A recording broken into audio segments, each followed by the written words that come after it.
రాష్ట్రంలో 15% ఉన్న ముదిరాజులకు ప్రధాన పార్టీలైన బీజేపీ, కాంగ్రెస్, బీఆర్ఎస్ ఖచ్చితంగా 18 సీట్లు కేటాయించాలని హనుమంతు ముదిరాజు రామస్వామి జగన్మోహన్ డిమాండ్ చేశారు.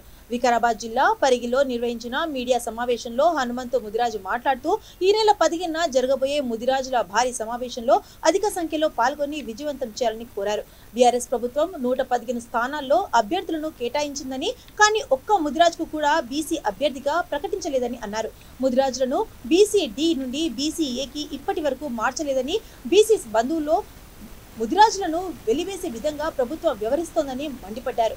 రాజకీయాల్లో అధికారంలోకి రావాలంటే ముదిరాజులు అందరూ ఏకం కావాలని పిలుపునిచ్చారు. ముదిరాజులను పూర్తిగా అంచివేసే ధోరణి ఈ యొక్క రాజకీయ నాయకులు ఉంది, ఈ యొక్క రాజకీయ పార్టీలో ఉంది. ఉదాహరణకు మరి ఈ యొక్క తెలంగాణలో టీఆర్ఎస్ ప్రభుత్వము 115 కాన్స్టిట్యున్సీలకు అభ్యర్థులను ప్రకటించడం జరిగినది. అందులో ఒక్క ముదిరాజు బిడ్డ కూడా ఎమ్మెల్యేగా మరి ప్రకటించలేదు.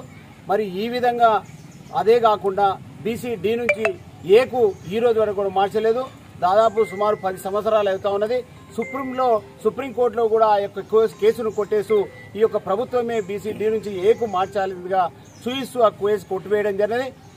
10 నెలలు అవుతున్నా ఎటువంటి కూడా మరి చేయట్లేదు. అదేవిధంగా బీసీ బంధు అని పెట్టేసి ఈ యొక్క బీసీ బంధులో ముదిరాజులను లేకుండా చేసి, అంటే బీసీల నుంచే ఈ వెలివేసే విధంగా ఈరోజు ప్రభుత్వం వ్యవహరించడం జరిగింది. అదే కాకుండా ఏదైతే ముదిరాజు బిడ్డలు చెట్లు అమ్ముతూ, కూరగాయలు అమ్ముతూ, ఆకుకూరలు అమ్ముతూ రాష్ట్రంలో వెనుకబడి ఉన్నటువంటి వాళ్ళను గుర్తించకపోవడం చాలా శోచనీయం. తప్పకుండా మేము ఎంతున్నామో మాకంతా ఇవ్వాల్సిన అవసరం ఉంది. రాజకీయంగా, ఆర్థికంగా ఎదగాలంటే తప్పకుండా రాజకీయంలో భాగస్వామ్యంలో మేము ఎంతుంటే మాకు అంత ఇవ్వాల్సిన అవసరం ఉంది. రాష్ట్రంలో సుమారు 60 లక్షలు ఉన్నటువంటి ముదిరాజులకు మరి ఒక్కో సీటు కూడా ఇవ్వకపోవడం ఏమిటో ఒక్కసారి చెప్పాల్సిన అవసరం ఉంది. ఈరోజు అన్ని పార్టీలను మేము అడుగుతా ఉన్నాం. కాంగ్రెస్, బీజేపీ, టీఆర్ఎస్ పార్టీలు తప్పకుండా ప్రధాన పార్టీలు ఏవైతున్నాయో అవి ఖచ్చితంగా మేము ఎంతుంటే 15% ఉన్నాం కాబట్టి 18 సీట్లు ఎమ్మెల్యే ఉండాల్సిన అవసరం ఉంది. ఈరోజు ప్రతి పార్టీ కూడా 18 సీట్లు ముదిరాజులకు కేటాయించాలని డిమాండ్ చేస్తా ఉన్నాం. ఏదైతే ముదిరాజంగా అభివృద్ధి చెందకుండా మమ్మల్ని అనగదొక్కి ఉంచుతున్నారనే భావనతోటి మేము ఆత్మ అభిమానం మా దెబ్బతిని మేము అనివార్యంగా ఈ ప్రోగ్రాం తీసుకోవాల్సిన అవసరం ఏర్పడింది. ఈ ప్రోగ్రాం ఏంటంటే భారీగా ర్యాలీ చేయడము, మా కాన్స్టిట్యుయెన్సీలో 69,000 ఉన్నటువంటి మా ముదిరాజు ఓట్లకు సంబంధించి మేము యాక్చువల్గా మాకు ఎవరైతే మమ్మల్ని గుర్తించారో వారెంబడి మేము ఎందుకు ర్యాలీ కావాలనే ఆత్మాభిమానంతో మేము ఈ చర్య తీసుకోవడం జరిగింది.